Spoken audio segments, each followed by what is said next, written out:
अस्सलाम वालेकुम एवरीवन, कैसे हैं आप सभी। उम्मीद है कि सारे अच्छे से होंगे और खैरियत से होंगे। और आज हम इंग्लिश के पहले चैप्टर को फिनिश करने वाले हैं इस वीडियो के साथ, लास्ट पार्ट नंबर 9। और इससे पहले कि अगर आपने पार्ट 8 नहीं देखा है, डिस्क्रिप्शन बॉक्स में भी और ऊपर कहीं पे आपको आई बटन में लिंक मिल जाएगी, आप जाके देख सकते हैं। और मैं बता दूं आपको कि सारे पार्ट्स मैंने डाल दिए हैं, आप सब जाके देख सकते हैं और इसके नोट्स भी आपको मिल जाएंगे। बस आपको इंस्टाग्राम पे मुझे फॉलो करना है और वहां पे मैसेज करनी है।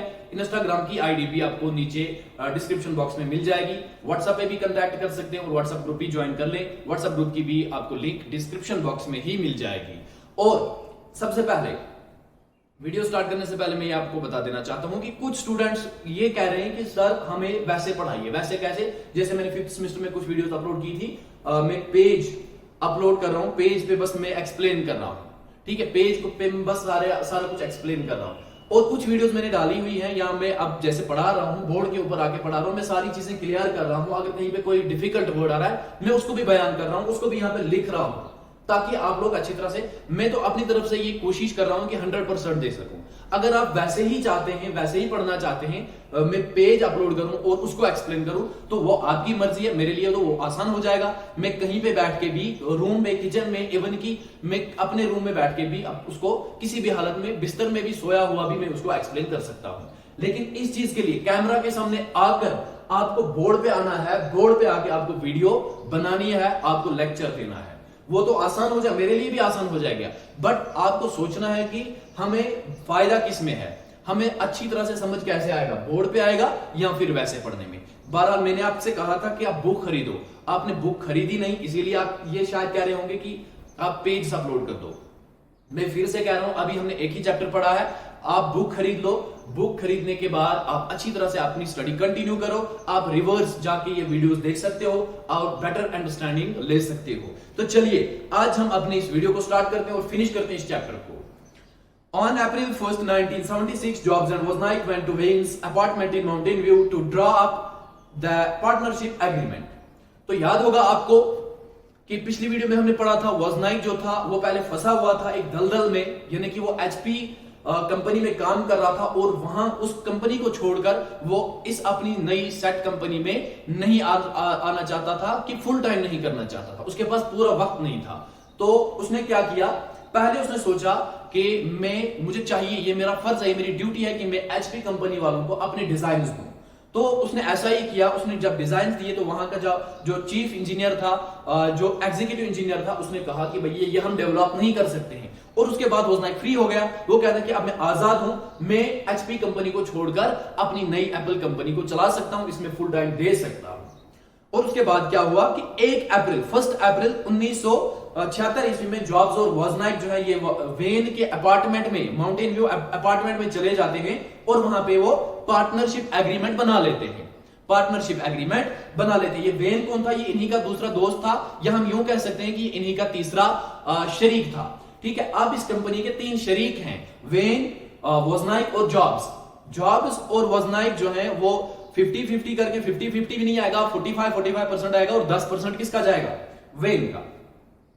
When said he had some experience writing in legalese, और वेन ने इन्हें कहा, जो इनका ये तीसरा शरीक है, एले, ये सिलेक्ट किया गया था एज एले। एले मतलब एक इत्तेहारी, कि अगर हम दोनों के दरमियान कभी झगड़ा हो जाता है, कभी इशू होते हैं, तो ये हमें सुलझाने में या हमें ये झगड़े सेटल करने में मदद करेगा। तो ये इन्हें कहता है, वेन इन्हें कहता है कि मुझे कुछ एक्सपीरियंस है, मुझे तजुर्बा है किस काम में? राइटिंग इन लीगलेज, लीगलेज लिखने में। लीगलेज मतलब कानूनी जुबान में कुछ लिखना, कानूनी तरीके से, लीगल तरीके से कुछ लिखने का मुझे एक्सपीरियंस है, मुझे तजुर्बा है। ये कौन कह रहा है? ये वेन कह रहा है। So he composed the 3-page document himself. तो इसने 3 पेज का एक डॉक्यूमेंट तैयार कर लिया खुद। वेन ने एक 3 पेज का एक डॉक्यूमेंट, दस्तावेज तैयार कर लिया।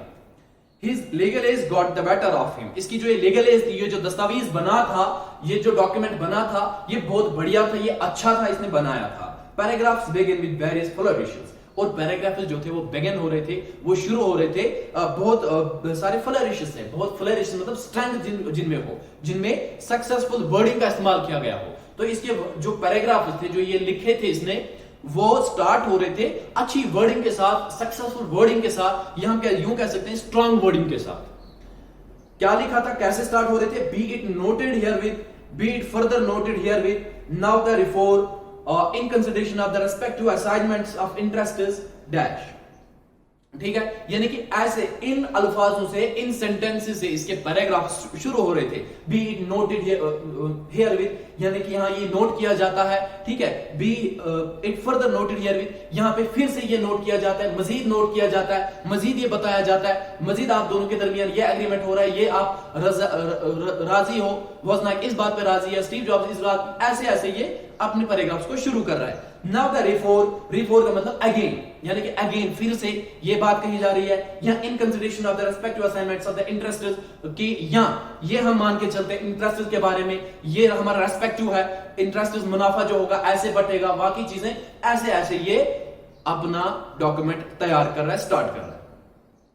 But the division of shares and profits was clear, 45% to 45% and 10%. कहते हैं कि प्रॉफिट्स का जो शेयर था वो क्लियर था, वो भी उस पे वाज़ह किया गया था, वो भी उस पे लिख दिया गया था कि भैया एक का होगा 45, दूसरे पार्टनर का होगा 45, और तीसरा जो एरे है, जो इत्तेहादी है, वेन यानी कि उसका होगा 10%. कितना? देखो ये आपके एग्जाम में एक क्वेश्चन आ सकता है, चांसेस हैं कि भाई बताओ किसका कितना परसेंट था. यहां शॉर्ट आंसर में आ सकता है, या आपको ये इन डिटेल लिखना पड़ेगा कि वेन का क्या काम था, वेन कैसे इन्होंने सिलेक्ट किया था, और कैसे फिर ये इनका पार्टनर बन गया, वो आप डिस्क्राइब करो अपने वर्ड्स में. ये आप तभी लिख पाओगे जब आपने स्टोरी सुनी होगी, स्टोरी पढ़ी होगी. आप खाली नोट्स पढ़कर ये सारे सवाल नहीं लिख सकते. तो इसलिए जरूरी है कि अगर आपने कोई पार्ट नहीं देखा या छूट गया, पहले जाकर उसको देखो, कंप्लीट करो.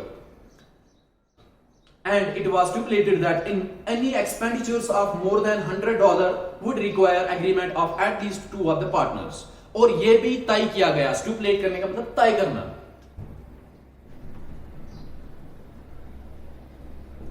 तय करना. ये भी तय किया गया था कि अगर $100 से का ज्यादा खर्चा, या अगर $100 का कोई खर्चा आता है, तो उसके लिए दो पार्टनर्स को एग्रीमेंट करना पड़ेगा. क्या करना पड़ेगा? अगर कंपनी में काम करते समय किसी चीज पे कहीं पे भी $100 का या $100 से ज्यादा का खर्चा आ रहा है, तो दो पार्टनर्स को उस पे भी एग्रीमेंट करनी होगी.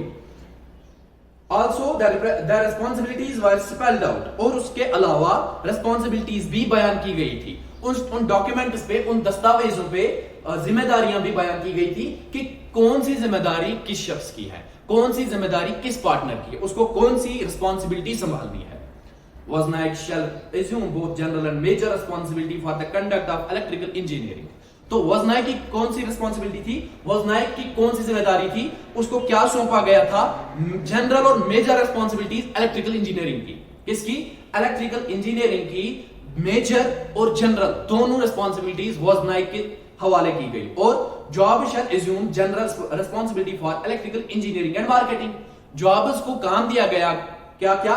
एक जनरल रिस्पॉन्सिबिलिटी इलेक्ट्रिकल इंजीनियरिंग की, और मार्केटिंग यानी कि कारोबारी काम वो किसको दिया गया? जॉब्स को. और मेजर जो थी, जनरल जो इलेक्ट्रिकल इंजीनियरिंग की रिस्पॉन्सिबिलिटी थी, वो भी इसको दी गई थी. And Wayne shall assume major responsibility for mechanical engineering and documentation. और वेन को कौन सा काम दिया गया? वेन को मेजर रिस्पॉन्सिबिलिटी दी गई मैकेनिकल इंजीनियरिंग की और डॉक्यूमेंटेशन, यानी कि दस्तावेज बनाना, इनको सही से तरतीब में रखना, कागजी काम मान लो, ये वेन का था. और मैकेनिकल इंजीनियरिंग का मेजर काम वेन का था. ये काम बट गए, ये रिस्पॉन्सिबिलिटीज भी स्पेल आउट की गई थी. स्पेल आउट करना मतलब बयान की गई थी उन डॉक्यूमेंट्स पे, वो जो दस्तावेज बनाए थे. किसने? जो लेगलीज बनाया था, किसने? वेन ने. Job signed in lowercase script, Wozniak in careful cursive, and Wayne in an illegible squiggle. तो कहते हैं अब जब ये डॉक्यूमेंट, अब जब ये एग्रीमेंट, अब जब ये दस्तावेज, ये लीगलीज तैयार हुआ, तो उसके बाद Wozniak जॉब्स आता है, तो जॉब साइन करता है कैसे? इन lower case script. Lower case script मतलब छोटे छोटे हुरूफों में, छोटे छोटे अल्फाजों में. लोअर केस स्क्रिप्ट छोटे अल्फाजों में, छोटे हुरूफों में लिख सकते हो. और Wozniak इन केयरफुल कर्सिव, Wozniak साइन करता है केयरफुल कर्सिव में, कर्सिव राइटिंग में. ठीक है, होशियारी से, ठीक से, अच्छे से ये अपना सिग्नेचर करता है. And when in an eligible स्कीगल। और वैन कैसे सिग्नेचर करता है? एलिजिबल स्कीगल, यानी कि सख्त, मुश्किल, और स्कीगल मतलब वो लकीरें जैसी दे रहा है। उसके एलिजिबल का मतलब क्या होता है? जो समझ में ना आए, जो समझ में ना आए, not enough clear to read, जो अच्छी तरह से ना लिखा गया हो, जो पढ़ने के काबिल ना हो, उसको हम कहते हैं एलिजिबल, ILLEGIBL। ठीक है, मुश्किल, जो मुश्किल हो, सख्त हो, मुश्किल या सख्त। और स्कीगल का मतलब क्या होता है? लकीरें, लकीरें करते हैं ना कुछ लोग, ऐसे साइन, ऐसे मार दिया साइन, वो लकीरें ऐसे ऐसे ऐसे वो साइन बनाते हैं, तो उन्हीं को स्कीगल्स कहते हैं। एलिजिबल स्कीगल, जो मुश्किल हो, जो समझने के लिए टफ हो, जो आसानी से समझ में ना आए। तो इस तरह से अब ये एग्रीमेंट बन जाता है, ये लीगलाइज बन जाता है, और इस पे तीनों के सिग्नेचर आ जाते हैं। Wayne then got cold feet as Jobs started planning to borrow and spend more money. He regarded the failure of his own company. When के अब पैर ठंडे पड़ जाते हैं, यानी कि वेन अब घबराने लगता है, वो डरने लगता है। क्यों? क्योंकि जॉब्स जो है अब और पैसा बारो करके, और पैसा वो उधार लेकर अपनी कंपनी में खर्च करना चाहता है। और जो वेन है, वेन को अपनी जो फेलियर थी वो याद आ जाती है, क्योंकि ये एक बार हमने पढ़ा था कि he once had started his own slot machine company, उसका मालिक था, वो फेल हो गई, वो किस्सा इसको याद आ रहा है, और ऊपर से जॉब्स और पैसे बोरो करके इसमें खर्च करना चाहता है। ये चीज इसको सता रही है, ये चीज इसको डरा रही है। He didn't want to go through that again. ये उस मरहले से फिर से नहीं गुजरना चाहता था, यानी कि ये फिर से फेल नहीं होना चाहता था। एक बार ही ऑलरेडी कंपनी स्टार्ट करके बंद कर चुका था, अब ये वो काम दोबारा नहीं करना चाहता था। Jobs and Wozniak had no personal assets, but Wayne, who worried about a global financial Armageddon, kept gold coins hidden in his mattress. Jobs और Wozniak के पास कोई अपना पर्सनल एसेट नहीं था, अपना कोई पर्सनल चीज नहीं थी, लेकिन वेन जो था इसके पास गोल्डन कॉइन्स थे, सोने के सिक्के थे। ठीक है, जिसको इसने मैट्रेस के अंदर छुपा दिया। क्यों? उन्हीं टाइम में एक ऐसे हालात चल रहे थे कि लोग भूखे मर रहे थे, लोगों के पास पैसे नहीं थे। फाइनेंशियल क्राइसिस, ग्लोबल फाइनेंशियल आर्मेगेडन का मतलब ये एक ग्लोबल फाइनेंशियल क्राइसिस हुई थी 2007 से लेकर 2009 तक। ये 1929 ग्रेट डिप्रेशन के बाद सबसे बड़ी फाइनेंशियल क्राइसिस हुई थी। ठीक है, ग्लोबल फाइनेंशियल आर्मेगेडन, ये ग्लोबल फाइनेंशियल क्राइसिस थी, 2007 से लेकर 2009 तक। 1929 ग्रेट डिप्रेशन के बाद सबसे बड़ी ये फाइनेंशियल क्राइसिस हुई थी 2007 से लेकर 2000। और इसके चलते ये परेशान था कि कहीं मैं अगर अपने गोल्डन सिक्के, सोने के सिक्के इनके हवाले कर दूं, इनको दे दूं, तो क्या पता कंपनी डूब जाए, हम फेल हो जाए फिर से, और मेरी ये रकम डूब जाए। तो इसलिए ये डर रहा था, और इसी के चलते इसने अपने गोल्डन कॉइन्स को कहां छुपा दिया? मैट्रेस में छुपा दिया। Because they had structured Apple as a simple partnership rather than a cooperation, the partners would be personally liable for the debts. और कहते हैं कि क्योंकि इन्होंने एप्पल को स्ट्रक्चर किया था एज अ सिंपल पार्टनरशिप, कि तीनों की सिंपल पार्टनरशिप होगी रादर देन अ कॉर्पोरेशन, न कि ये एक कॉर्पोरेशन है। ये कॉर्पोरेशन नहीं है, बल्कि सिंगल, और हम कह सकते हैं कि सिंपल पार्टनरशिप थी, यानी कि हर कोई, the partner would be personally liable. हर कोई पार्टनर, 3 पार्टनर है, तीनों पार्टनर पर्सनली जिम्मेदार हैं। लायबल मीन मतलब कि तीनों पार्टनर पर्सनली जिम्मेदार हैं हर किसी चीज के, फॉर द डेब्ट्स, जो भी वो कर्जा लेंगे। जॉब्स अगर कर्जा लेता है तो जॉब्स को ही वो खत्म करना है, क्योंकि जॉब्स को अपना शेयर तो देना है। अगर वॉजनाइक कर्जा लेता है कहीं से, वो वॉजनाइक को ही खत्म करना है, वॉजनाइक को ही पे करना है, क्योंकि वॉजनाइक को अपना शेयर कंपनी के लिए देना है। And Wayne was afraid potential creditors would go after him. और वेन जो था ये डर रहा था, ये खौफजदा था कि अगर मैं कहीं से कर्जा लेता हूं, अगर मैं किसी से डेप्ट लेता हूं, तो वो जो डेप्टर्स होंगे या वो क्रेडिटर्स होंगे, जो मुझे कर्जा देने वाले होंगे, वो मेरे पीछे पड़े रहेंगे, वो मुझे पैसे मांगेंगे। अगर मेरे पास पैसे ना हुए तो मैं क्या करूंगा, मैं उनको क्या दूंगा। इस चीज ने वेन को बहुत सताया हुआ था। So he returned to the Santa Clara County office just 11 days later with a statement of withdrawal and an amendment to the partnership agreement. तो ये सोचकर ये वापस चला जाता है सेंटा क्लैरी, जहां से ये आया था। सेंटा क्लैरी काउंटी ऑफिस चला जाता है जस्ट 11 डेज लेटर, यानी कि ये एग्रीमेंट करने के बाद, ये सिस्टम भी प्लानिंग करने के बाद बस 11 दिन के बाद ये यहां से रफू चक्कर हो जाता है और वहीं सेंटा क्लैरी काउंटी ऑफिस में चला जाता है। क्यों?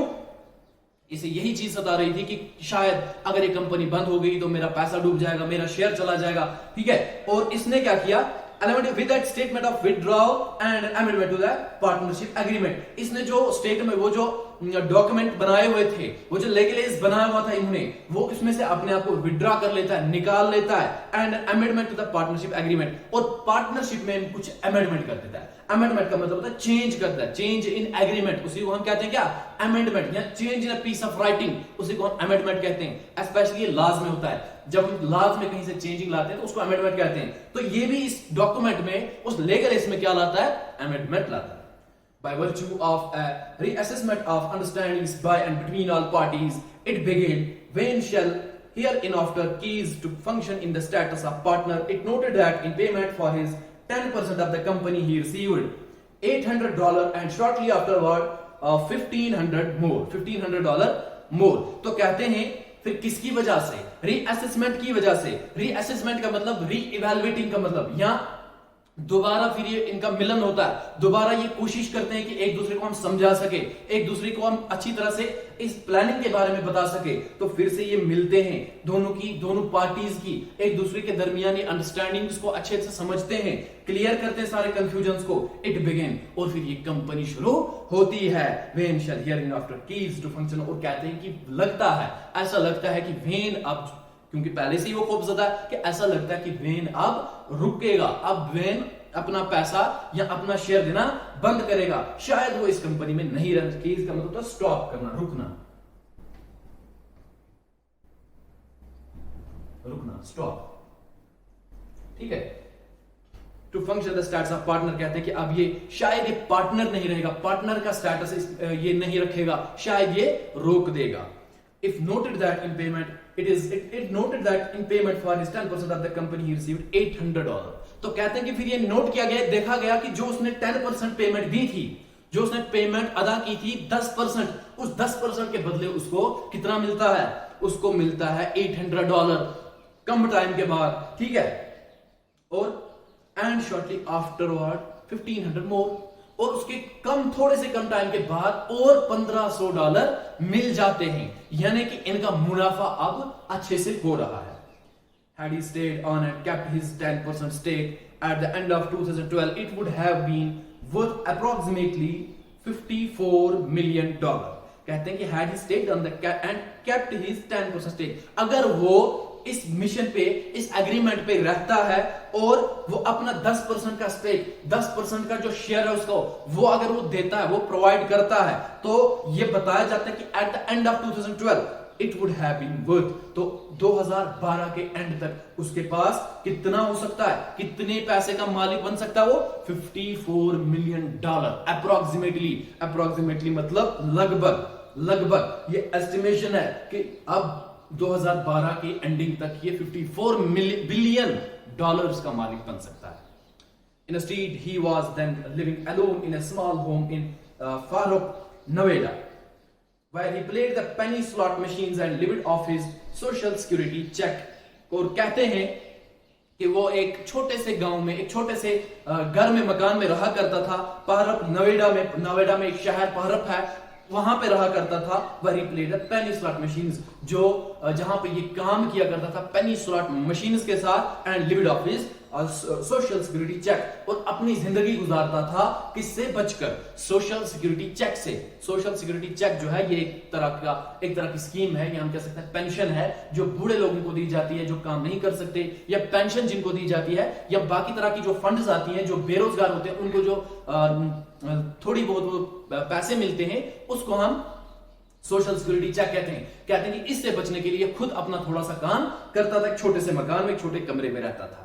He later claimed he had no regrets. कहते हैं कि फिर कुछ टाइम के बाद, थोड़े से अरसे के बाद ये फिर क्लेम करता है, कहता है, ये ऐलान करता है, कहता है कि मुझे कोई अफसोस नहीं है, मुझे कोई रिग्रेट नहीं है ये कंपनी ज्वाइन करके। I made the best decision for me at that time. कहता है कि मैंने एक अच्छा डिसीजन लिया था, एक बेहतरीन डिसीजन लिया था उस वक्त। Both of them were real whirlwinds। कहता है कि बोथ ऑफ देम, किनका, एक वोजनाइक और दूसरा स्टीव जॉब्स, कि वो दोनों whirlwinds हैं। whirlwinds मतलब वो दोनों तूफान की तरह है। whirlwinds कहते हैं तूफान को। कहता है कि वो दोनों तूफान की तरह हैं, यानी कि वो ये नहीं देखते कि हमारे आगे रास्ते में कौन सी ऑब्स्टेकल है, कौन सी हर्डल है, कौन सी रुकावट है, उसको तोड़कर आगे भागने वाले शख्स हैं। And I knew my stomach and it was not ready for such a ride. और वेन कहता है कि मैं अपने पेट के बारे में जानता हूं, मैं अपने पेट को, अपने स्टोमक को जानता हूं। ये स्टोमक यानी कि मैं इस राइड के लिए, इस सवारी के लिए तैयार नहीं था। लेकिन जब हमारा मुनाफा हुआ, जब हमने देखा कि हमारी कंपनी चल रही है, अच्छे से चल रही है, तो अब मुझे कोई रिग्रेट नहीं है, अब मुझे कोई अफसोस नहीं है। Jobs and Wozniak took the stage together for the presentation to the Homebrew Computer Club shortly after they signed Apple into existence। तो उसके बाद जॉब्स और वोजनाइक दोनों मिलकर इकट्ठे जाते हैं प्रेजेंटेशन देने के लिए। कहां? होम ब्रू कंप्यूटर क्लब में, एक मीटिंग में, वहां पे प्रेजेंटेशन देने जाते हैं। शॉर्टली, कम अरसे के बाद, जब इन्होंने एप्पल को एग्जिस्टेंस में, जब इन्होंने एप्पल को वजूद में लाया, उसके बाद कम टाइम में ये एक प्रेजेंटेशन देने के लिए होम ब्रू कंप्यूटर क्लब में चले जाते हैं मिलकर। Wozniak held up one of their newly produced circuit boards and described the microprocessor, the 8 kilobytes of memory and a version of BASIC he had written। अब पहले किसकी बारी आती है? Wozniak की। और Wozniak स्टेज पे जाता है, अपने साथ क्या उठा के लेके जाता है? एक नया जो इसने नया नवेला एक सर्किट बोर्ड बनाया था वो लेके जाता है, एक माइक्रो प्रोसेसर लेके जाता है, 8 किलोबाइट का एक मेमोरी लेकर जाता है, चिप लेकर जाता है, और बेसिक एक नया वर्जन जो इसने बेसिक का लिखा था वो लेकर जाता है। और सबको एक एक करके ये डिस्क्राइब कर रहा है, सबको लेके एक एक करके ये उनको, उनके फीचर्स, उनकी फंक्शनिंग, उनकी वर्किंग को ये बयान कर रहा है, प्रेजेंट कर रहा है ऑडियंस के सामने। ठीक है, बेसिक जो उसने लिखी थी, बेसिक का मतलब होता है ये एक किस्म की लैंग्वेज है, एक किस्म के कोड्स होते हैं जो आसान नहीं होते हर किसी के लिए समझना। ठीक है, बेसिक, BASIC।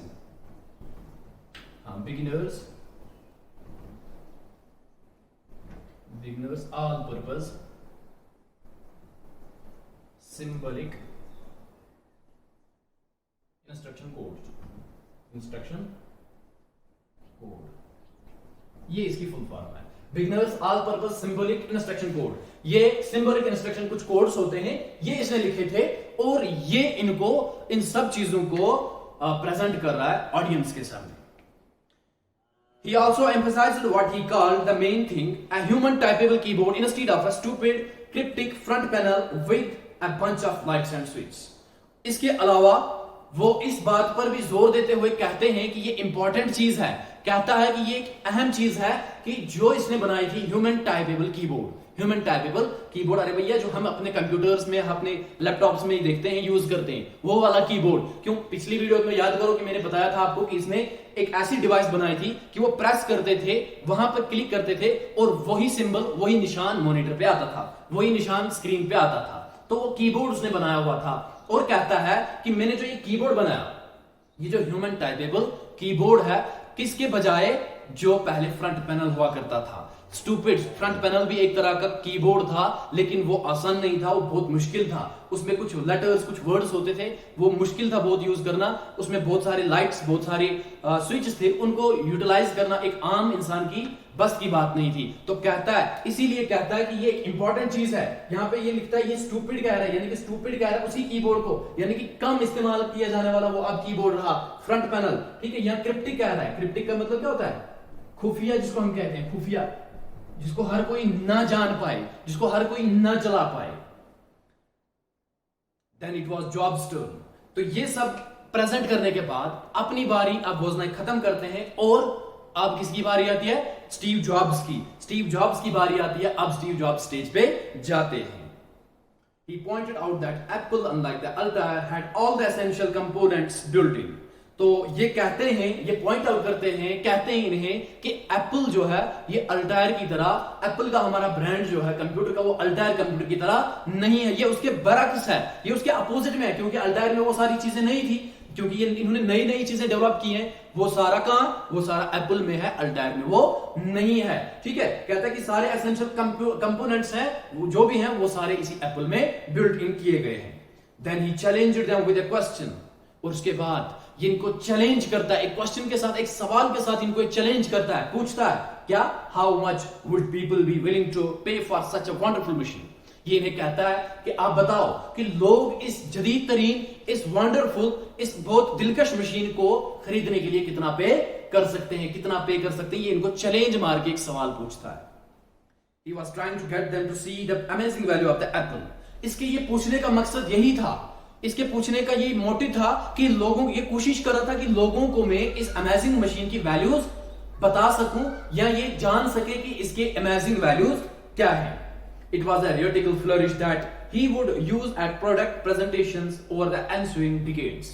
और कहते हैं कि ये एक rhetorical flourish थी, ये एक बयानबाजी थी। rhetorical flourish का मतलब होता है बयानबाजी थी, जो ये इस्तेमाल करने वाले थे या जो ये पसंद करते हैं इस्तेमाल करना, कब, ensuing decades, आने वाली दहाइयों में। कहां पे, प्रोडक्ट प्रेजेंटेशन में। एनस्विंग का मतलब होता है आने वाली, और डिकेड्स का मतलब होता है दहाई। दहाई मतलब 10 साल मिलकर एक दहाई, 10 साल मिलकर एक दहाई बनती है।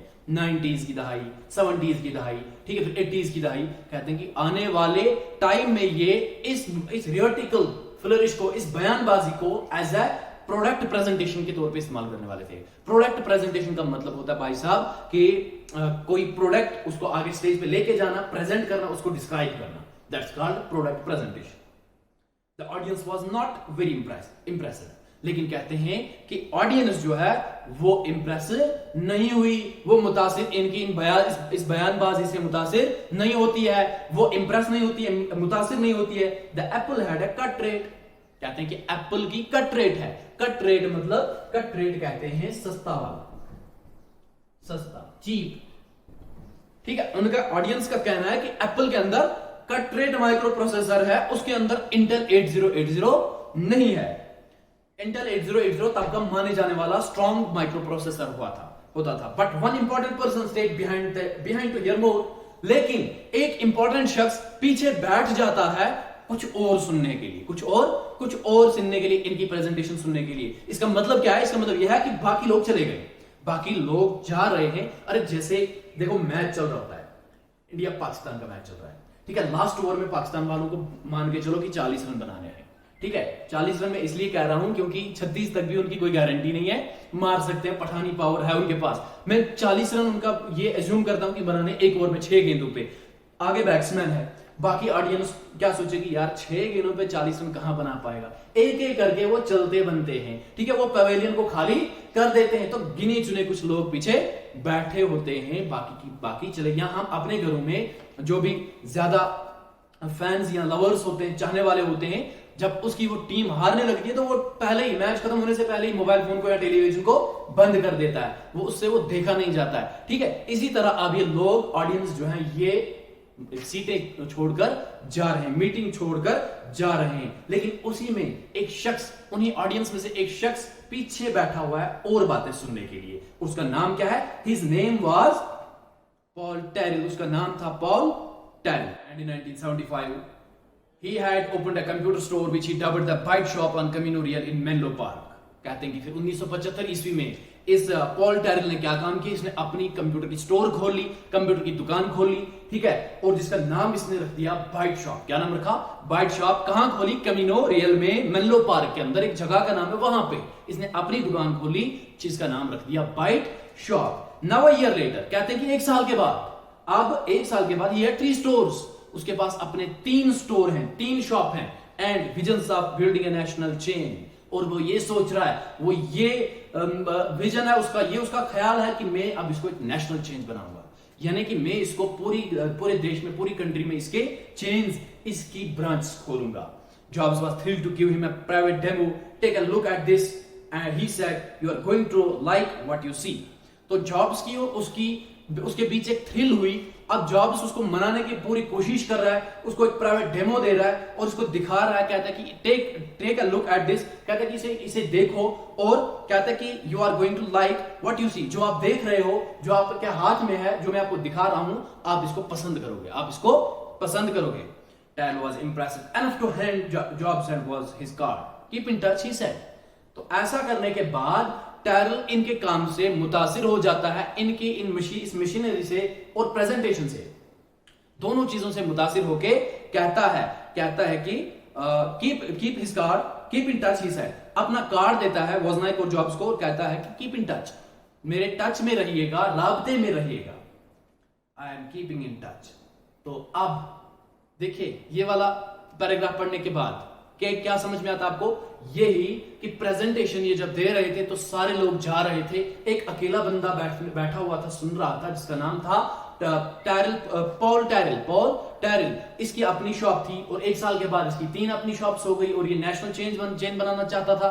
तो इसके दरमियान और जॉब्स के दरमियान एक थ्रिल होती है, तो जॉब सक्सेसफुल हो जाता है इसको एक प्राइवेट डेमो देने के लिए, और ये इनको अपना कार्ड थमा देता है जॉब्स और वोजनाइक के हैंड में, कहता है कि मुझसे राब्ते में रहिएगा, keep in touch, he said. I am keeping in touch, jobs announced the next day when he walked barefoot into the bike shop. तो दूसरे दिन, अगले दिन जॉब्स दौड़ता नंगे पांव, तो बेयरफुट का मतलब नंगे पांव, दौड़ता ये उसके पास जाता है, बाइट शॉप पे जाता है, उस आदमी के पास जाता है, पॉल टैरिल के पास जाता है, और कहता है I am keeping in touch, मैं राब्ते में ही हूं। ही मेड द सेल, और वहां जाके वो फरोख्त करता है, वहां पे जाके वो एक सेल करता है। क्या सेल करता है? टैरिल एग्री टू ऑर्डर 50 कंप्यूटर्स, और टैरिल एग्री हो जाता है, टैरिल रजामंद हो जाता है 50 कंप्यूटर्स लेने के लिए, 50 कंप्यूटर्स की वो ऑर्डर दे देता है।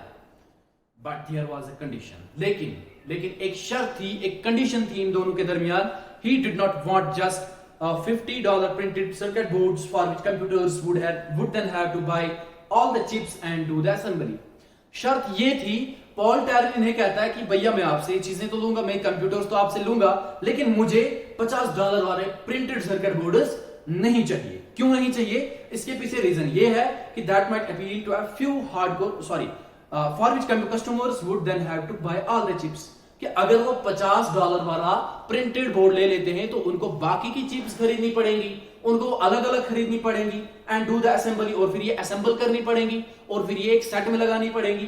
That might appeal to a few hardcore hobbyists, कहा इसने।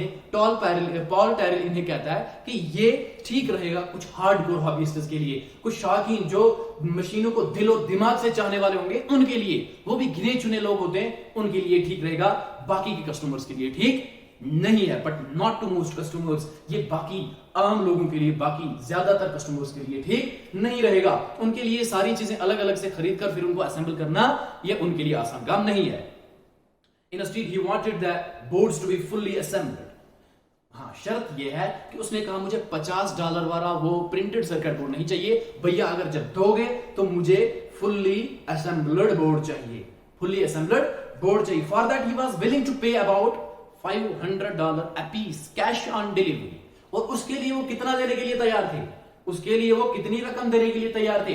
जस्ट एक पीस के लिए वो $500 देने के लिए रेडी था, वो भी cash on delivery. Cash on delivery मतलब जब वो वहां पे कंप्यूटर्स पहुंचाएगा उसकी शॉप पे, तो कैश ऑन डिलीवरी वो देगा उसे $500 एक पीस का, और 50 पीसेस देने हैं तो रकम लगा लो कंप्यूटर निकाल के। Jobs immediately called Wozniak at HP। तो जब इसने ये इसकी शर्त सुनी, ये ऑर्डर सुना, ये सेल का सुना, तो जॉब्स तुरंत किसको फोन करते हैं? वोजनाइक को फोन करते हैं, जो कि HP में था, क्योंकि अभी उसने पूरी तरह से HP कंपनी छोड़ी नहीं थी, अभी वो वहां पे भी थोड़ा थोड़ा जाता था। Are you sitting down, he asked. और वो पूछता है उसे फोन करके, उसे पूछता है आर यू सिटिंग डाउन, क्या आप बैठे हैं, मतलब क्या आप फ्री हैं? आर यू सिटिंग डाउन मतलब यहां पे क्या आप बैठे हैं, फ्री हैं, क्या मैं बात कर सकता हूं? वोजनाइक सेड ही वाज नॉट, लेकिन वोजनाइक कहते कि नहीं भैया मैं बैठा नहीं हूं, मैं फ्री नहीं हूं। Jobs nevertheless proceeded to give him the news, लेकिन जॉब्स भी ये खबर सुनकर रुकने वाला तो नहीं था, वो जल्दी जल्दी आगे बढ़ता है, और वो इसके बावजूद भी, उसके इनकार करने के बावजूद भी आगे बढ़ता है, उसको ये न्यूज दे देता, उसको ये खबर दे देता है। I was shocked, just completely shocked, Wozniak recalled. तो वोजनाइक याद करते हुए कहता है कि मैं कंप्लीटली शॉक, मैं चौंक गया था, मैं हैरान रह गया था जब मुझे स्टीव जॉब्स ने ये खबर सुनाई कि भैया पॉल टैरिल इस तरह कह रहे हैं कि मुझे $50 वाला वो रुपीस नहीं, डॉलर है, $50 वाला वो सर्किट बोर्ड नहीं चाहिए, मुझे $500 में एक मेल आपसे पीस लूंगा, लेकिन वो फुली असेंबल होना चाहिए। I will never forget that moment. Wozniak कहता है कि मैं उस लम्हे को, मैं उस मोमेंट को, मैं उस वक्त को कभी भी नहीं भूल पाऊंगा। To fill the order, they needed about $15,000 worth of parts. Alan Baum, the third prankster from Homestead High, and his father agreed to loan them $5,000. तो ये ऑर्डर, ये पूरा करने के लिए, पॉल टेरल का ऑर्डर फिल करने के लिए इनके पास पैसे तो थे नहीं। कितने पैसे के, कितने माल, कितने कैश के पार्ट्स चाहिए थे? $15,000 इनको चाहिए थे, उनके पार्ट्स खरीदने थे और फिर वो ऑर्डर फिल करना था। जो तीसरा प्रैंकस्टर था होमस्टेड हाई का, प्रैंकस्टर किसको कहते हैं? मजाकी, जिसको हम कहते हैं प्रैंक कॉल करने वाले होते हैं ना, प्रैंक कॉल करने वाले या प्रैंक करने वाले, मजाक करने वाले, वो ही एक तीसरा प्रैंकस्टर था होमस्टेड हाई का। और इसका बाप, ये दोनों एग्री हो गए इनको लोन देने के लिए। कितना? $5,000। प्रैंकस्टर का मतलब होता है मजाकी, ये भी मजाकी। Jobs tried to borrow more from a bank in Los Altos, but the manager looked at him and not surprisingly declined. लेकिन फिर भी अब $5,000 लोन लेने के बावजूद भी इनके पास रकम पूरी नहीं थी कि ये पार्ट्स खरीद सके और क्या नाम था इसका, पॉल टेरल को ये दे सके। फिर इसने क्या किया? जॉब जाता है, स्टीव जॉब्स जाता है, ये और कर्जा लेना चाहता था एक बैंक से लॉस एल्टोस में, लेकिन वहां का मैनेजर जो था, जब उसने स्टीव जॉब्स की तरफ देखा तो नॉट सरप्राइजिंगली मतलब ये हैरानगी की बात नहीं थी कि उसने डिक्लाइन कर दिया। मत है, ये हैरानगी की तो बात ही नहीं है। जब हम भी बैंक पे जाते हैं तो लोन के लिए किसी काम से जाते हैं तो वो हैरानगी की बात है ही नहीं कि वो डिक्लाइन कर देते हैं, वो इनकार कर देते हैं। इसी तरह इसको भी इनकार कर दिया गया, इसको बैंक से, लॉस एल्टोस से लोन नहीं मिला।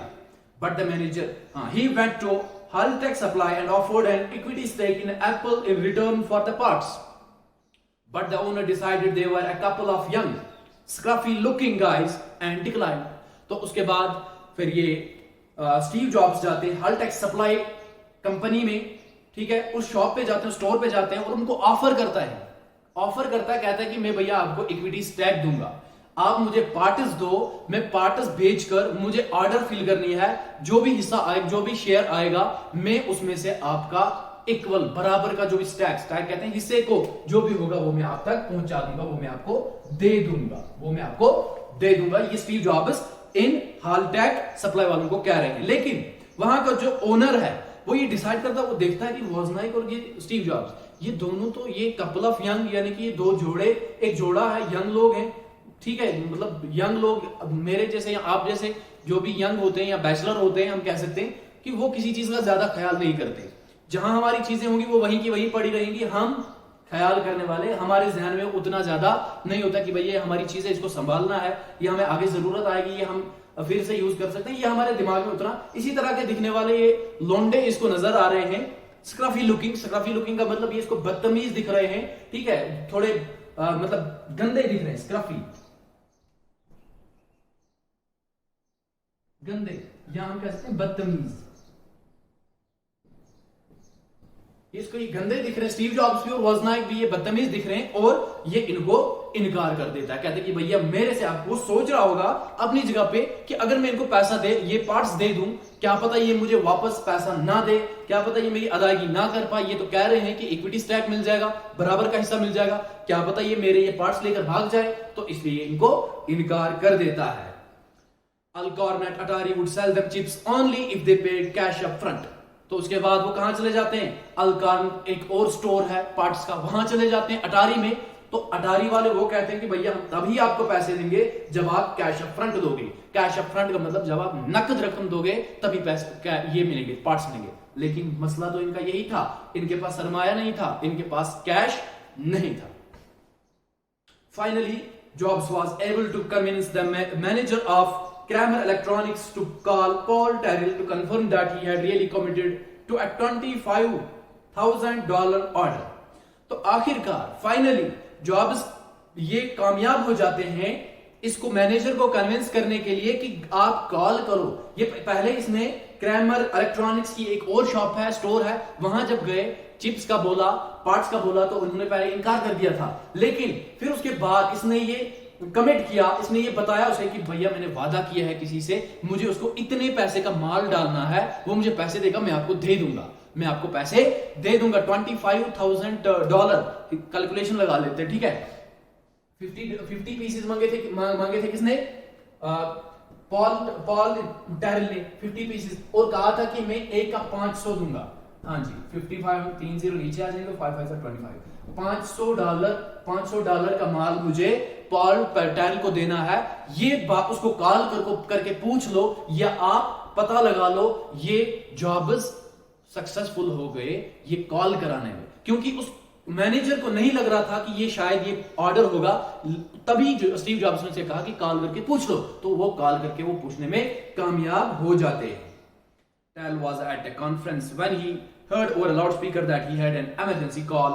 Jobs had been persistent.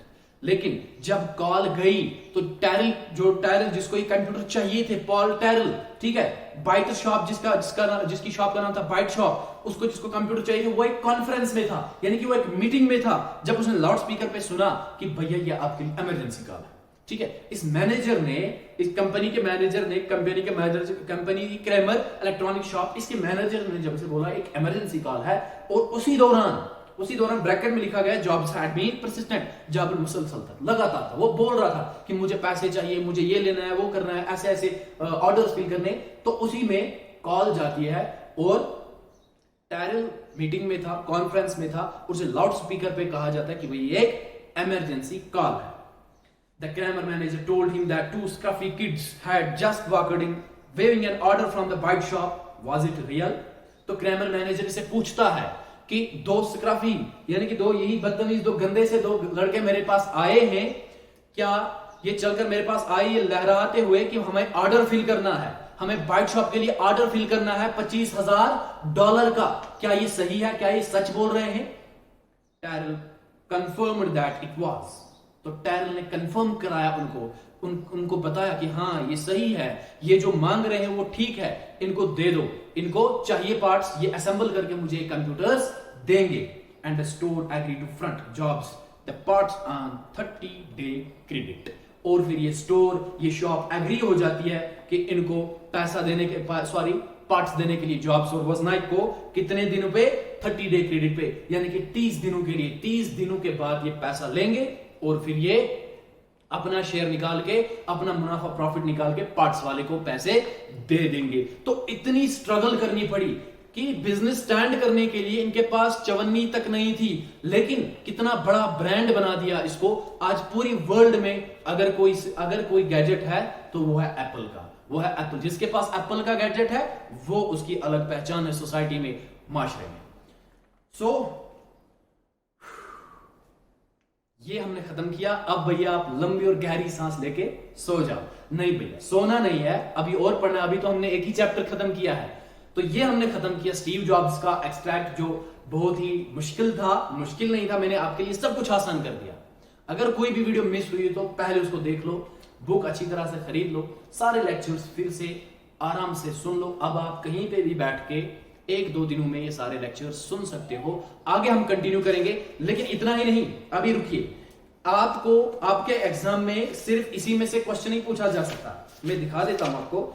Composition biography, इसमें से पूछा जा सकता है, पूछा जा सकता है। Important factors in writing a biography, ये भी मैं पढ़ाऊंगा। ये क्वेश्चन आ सकता है। What are the important factors in writing a biography, वो लिखना पड़ सकता है आपको। Tips for writing a biography, हाँ, इसी तरह फिर टाइप्स ऑफ बायोग्राफीज, बायोग्राफीज के टाइप्स कौन कौन से हैं, तो ये सब कुछ आपको पढ़ना है। उसके बाद ये पूरी तरह से चैप्टर खत्म होगा। बहरहाल इतना आप कहिए कि इस एक्सट्रैक्ट को हमने 9 पार्ट्स के अंदर खत्म किया। तो अगले वीडियो में हम स्पीकिंग इन टंग्स को स्टार्ट करेंगे, और उसके बाद वो जो बाकी बायोग्राफी वगैरह है उसको मैं एंड में, लास्ट में उसको हम स्टार्ट करेंगे। ठीक है, स्पीकिंग इन टंग्स इसको खत्म करेंगे, उसके बाद बाकी सिलेबस। दीजिए इजाजत, अल्लाह हाफिज।